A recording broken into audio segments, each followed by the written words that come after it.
మరి కృషి చేసినప్పుడు దానికి పరమాత్మని యొక్క అనుగ్రహం మనపై ఉంది. మరి ఈరోజు హనుమాన్ చాలీస మనం చేసినాం. మరి హనుమాన్ చాలీస చేస్తే మనకు లాభం ఏమిటి అంటే,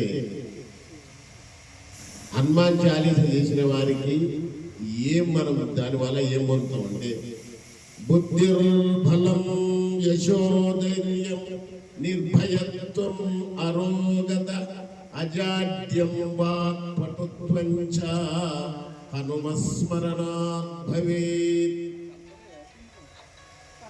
మనకు మంచి బుద్ధి రావడానికి ఆస్కారం. అంటే మనకు బుద్ధి లేదా అంటే బుద్ధి అందరికీ ఉంది. దాంట్లో ఆ బుద్ధి రెండు రకాలు ఉంటాయి, చెడ్డ బుద్ధి, మంచి బుద్ధి.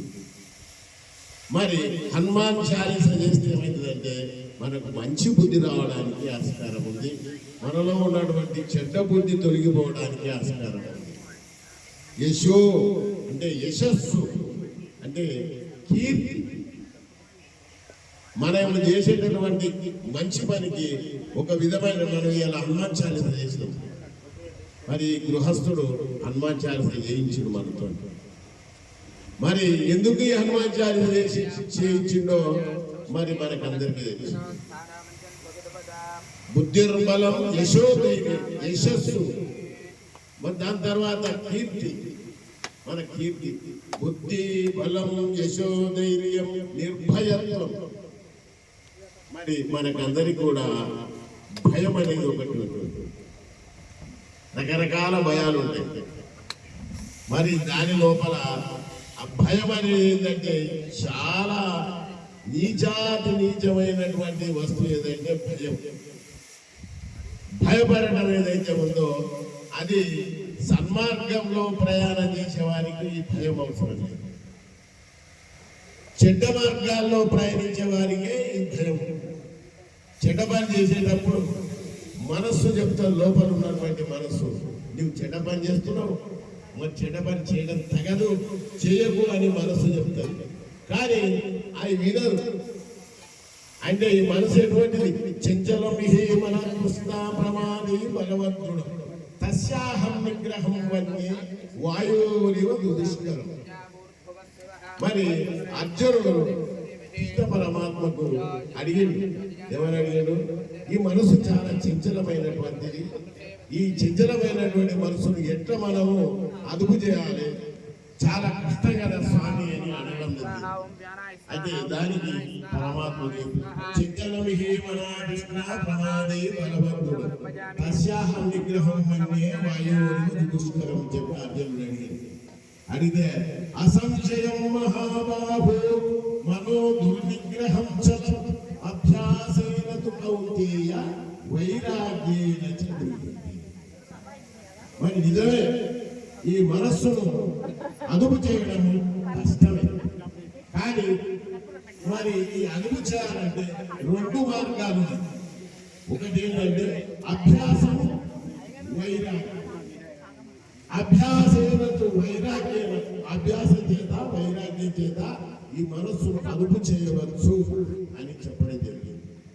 కాబట్టి మరి దుర్బలం యశోధైర్యం నిర్భయత్వం అరోగత. మరి ఈ శరీరానికి రోగం అనేది వస్తుంది. రోగం ఎప్పుడు వస్తుందంటే ఈ బలహీనమైనటువంటి శరీరం బలహీనపడినప్పుడు, వృద్ధాప్యం వచ్చినప్పుడు, ఏదో రకంగా మనోవేదన కలిగినప్పుడు రోగం వస్తుంది. మరి ఆ రోగం తొలగాలంటే మనం అందరం కూడా ఒక పరమాత్మని యొక్క ధ్యానం చేయాలి. పరమాత్మని యొక్క ధ్యానం చేస్తే, పరమాత్మని యొక్క ధ్యానం చేసిన వారికి రోగం అనేది వస్తుంది.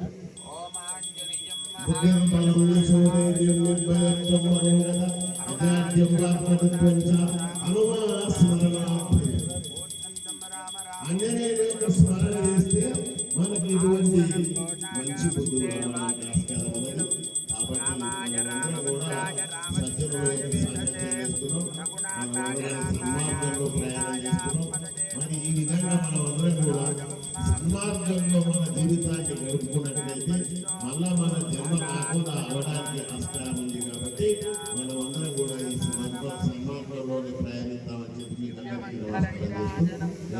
నమస్కారం చేసుకోండి. నమస్కారం పైకి చూపించండి.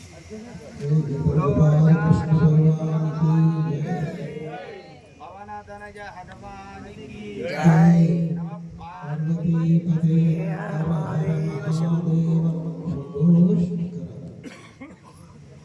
గారి కూడా నమస్కరిస్తూ చక్కటి మరి సమాప్తమైన ధన్యవాదాలు.